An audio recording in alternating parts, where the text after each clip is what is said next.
အစွမ်းထက်လာတဲ့တန်ဖို့ဒီကာတာတော်ရဲ့နောက်ခံသမိုင်းကြောင်းကိုတင်ဆက်ပေးမှာပဲဖြစ်ပါတယ်။ဗမောဆရာတော်ကြီးရဲ့တရားတော်နဲ့သာသနာရေးဦးစီးဌာနကထုတ်ဝေတဲ့ဗုဒ္ဓဘာသာဝင်ကောင်းတစ်ယောက်စာအုပ်တို့မှာထုတ်နှုတ်ပြန်ဆိုရေးသားထားခြင်းဖြစ်ပါတယ်ခင်ဗျာ။ဒီဗဒ္ဒကဘာကနေနောက်ပြန်ရေးတွက်ရင်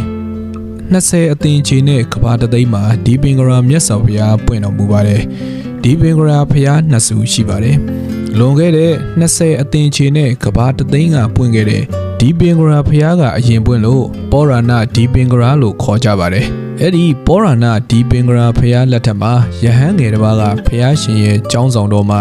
ညဘက်စင်မီပူဇော်ဖို့အတွက်မြို့တော်ထဲမှာစီအလှခံပါတယ်။အဲ့ဒါကိုပောရဏဒီပင်ကရာဖျားရဲ့ညီမတော်လည်းဖြစ်ဘရင်သမီးတော်လည်းဖြစ်တဲ့မင်းသမီးကမြင်သွားပြီးတော့ယဟန်ငယ်ကိုပင့်ဖိတ်ပြီးတော့လိုအပ်တဲ့မုံညင်းစီကိုတပိတ်အပြည့်လှူလိုက်ပါတယ်။လူတန်းပြီးတဲ့အခါမှာမင်းသမီးကဖျားဖြစ်ချင်ပါတယ်လို့စုပန်ပါတယ်။တပိတ်အပြည့်အလူခံရထားတဲ့အခါကျတော့ညဘက်စင်မီပူဇော်တဲ့အခါကျောင်းဆောင်တော်ကြီးကစင်မီတွေနဲ့မြန်မြန်ဆိုင်ဆိုင်ဖြစ်နေပါတယ်။ဒီကဖျားရှင်ကစင်မီထွန်းတဲ့ယဟန်ငယ်ကိုခေါ်ပြီးမေးပါတယ်။ယဟန်ငယ်ကလည်းအရှင်ဖျားရဲ့ညီမတော်ကလှူလိုက်တာဖြစ်ကြောင်းဖျားဖြစ်ချင်တယ်လို့စုပန်ကြောင်းရှောက်တင်ပါတယ်။ဒီကဖျားရှင်ကမင်းကလေးဘဝနဲ့ဖျားစုပန်လို့မရဘူး။ယောက်ျားဘဝရမှာပဲဖျားစုပန်လို့ရမယ်ဒီတော့ယောက်ျားဘဝရဖို့အရင်စုပန်ခိုင်းပါလို့မိန့်တော်မူပါတယ်တဆက်ထဲမှာပဲယဟန်ငယ်ကသူလဲဖျားဖြစ်ချင်ပါတယ်ဆိုပြီးဖျားစုပန်ပြန်ပါတယ်ဒီပင်ကရာဖျားရှင်ကိုအားကြတာကတကြောင်သူကစင်မီပူဇော်တဲ့ယဟန်ဖြစ်လို့ဒီပင်ဆိုတာစင်မီကရောတီဆိုတာပူဇော်ခြင်းနဲ့တိုက်ဆိုင်တာဖြစ်တာတကြောင်ကြောင့်ဒီပင်ကရာဆိုတဲ့ဘွဲတော်နဲ့ပဲဖျားဖြစ်ခြင်းကြောင့်စုပန်ပါတယ်ဒီကဘောရဏဒီပင်ကရာဖျားရှင်ကဒိဗတ်စကုညံနဲ့ကြည်တော်မူပြီးယဟန်ငယ်ကိုနောက်16အသင်ချေကြားတဲ့အခါမှာဒီပင်ကရာဘွဲတော်နဲ့ပဲဖျားဖြစ်မယ်လို့ဗျာဒိတ်ပြီးတော်မူပါတယ်နောက်တနေ့ယဟန်ငယ်ကထုံးစံတိုင်းစီလူကန်ထွက်ရင်းမင်းသမီးရှိကိုရောက်တဲ့အခါမှာမြတ်စွာဘုရားမှားလိုက်တဲ့အတိုင်းမိန်းမဘဝနဲ့စုပန်လို့မရကြောင်းယောက်ျားဘဝရအောင်အရင်စုပန်ခိုင်းကြောင်းပြန်ပြောပါတယ်မင်းသမီးကလည်းမုံညင်းစီတွေကိုတပိတ်အပြည့်လှူပါတယ်နောက်နေ့တွေမှာလည်းနေ့စဉ်တပိတ်အပြည့်လှူဖို့ဂရုပေးပြီးဒီလိုလှူရတဲ့အကျိုးအကြောင်းနောက်ဘဝမှာယောက်ျားဘဝရရပါလို့ဤလို့ဆုတောင်းပါတယ်ဆုလဲတောင်းတယ်ယောက်ျားဘဝရစေမဲ့အကျင့်ကြံတွေကိုလည်းတကယ်ကျင့်ကြံအားထုတ်တဲ့အခါနောက်ဘဝမှာယောက်ျားဖြစ်သွားပါတယ်အဲ့ဒီယောက်ျားဘဝကနေစပြီးနောက်ပိုင်းဖျားဖြစ်ခြင်းနဲ့စိတ်အထုံကြောင့်ပါဇက်ကထုတ်မပြောပင်နဲ့စိတ်ထဲကနေဖျားစုပန်တာ9အသင်ချေကြပါတယ်ဒီ9အသင်ချေတွင်မှာဖျားပေါင်း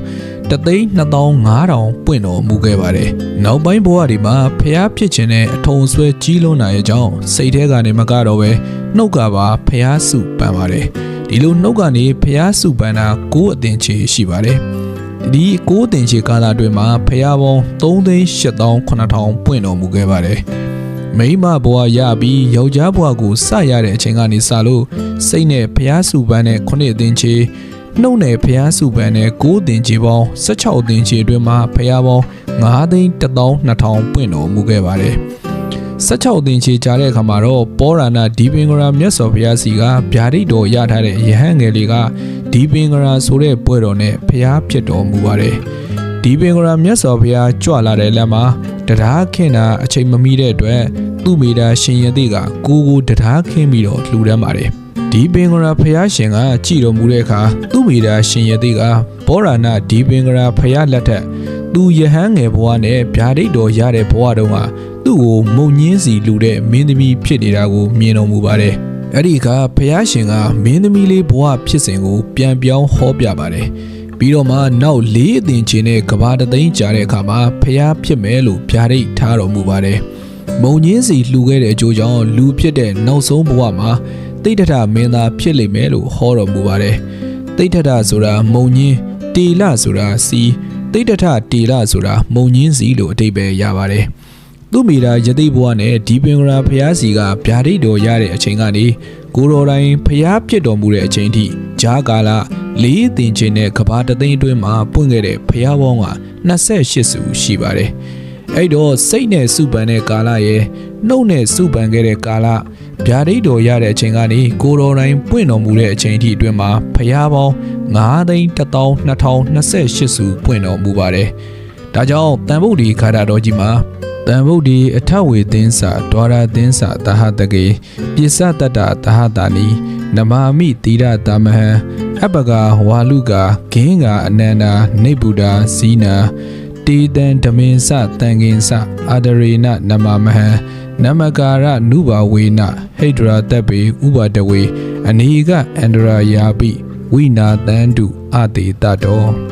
လိုရာဆန္ဒပြည့်ဝပြီးတော့ဘေးရန်ရဲ့ကင်းရှင်းစေတဲ့တန်ဖို့တွေဂါရတော်ကြီးမှာပါဝင်တဲ့အဓိပ္ပာယ်တွေကတော့အထဆိုတာက8ဝိသင်းစာဆိုတာက20အထဝေသင်းစာဆိုတော့28ဖြစ်ပါတယ်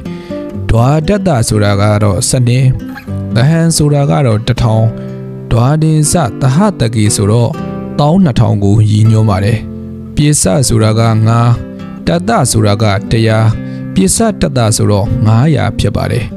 တဟံဆိုတာကတော့1000ပိစတတ္တသဟတာနိဆိုတော့9သိန်းကိုရည်ညွှန်းပါတယ်ဒါကြောင့်တန်ဗုဒ္ဓေအထဝေသင်းစာဒွါရသင်းစာသဟတကေ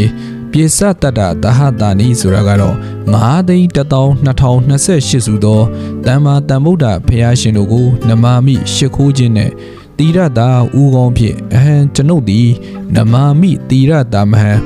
ယောသည်စွာဥကောင်းဖြင့်ရှ िख ိုးပါ၏လို့အဓိပ္ပာယ်ရပါတယ်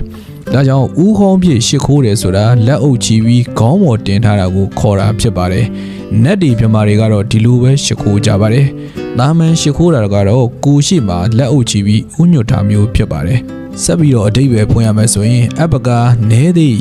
ဝါလူကတဲတို့သည်ဂင်းကမြေရဲ့အပကာဝါလူကဂင်းကဆိုတော့ဂင်းကမြေအတွင်းရှိတဲတို့သည်ပင်နဲသည်အနန္တာမကြီးမတွက်နိုင်အောင်များသောနေဗုဒ္ဓနိဗ္ဗာန်ဝင်ခြင်းဇီနာမန်၅ပါးကိုအောင်မြင်သောဘုရားရှင်တို့သည်အနန္တာနေဗုဒ္ဓဇီနာဆိုတော့မန်၅ပါးကိုအောင်မြင်၍နိဗ္ဗာန်ဆံဝင်တော်မူပြီးသောဘုရားရှင်တို့သည်မကြီးမတွက်နိုင်အောင်များလာပေ၏တေတံထိုဘုရားရှင်တို့၏ဓမင်္စတရားဓမ္မတို့ကိုတန်ကင်္စတန်ဃာတော်တို့ကိုအာဒရေနယောတိစွာနမာမိရှ िख ိုးပါ၏အဟံကျွန်ုပ်သည်အာဒရေနနမမဟံကျွန်ုပ်သည်ယောသေးစွာရှ िख ိုးပါ၏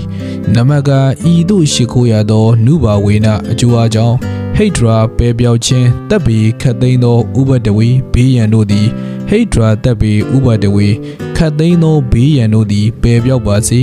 အနေကအန္တရာယာပိတခုမကသောများလာစွာသောအန္တရာယ်တို့သည်ဝိနာတန်တုပျောက်ကွယ်ပါစေအာတိတတော်အကျွင်းမရှိ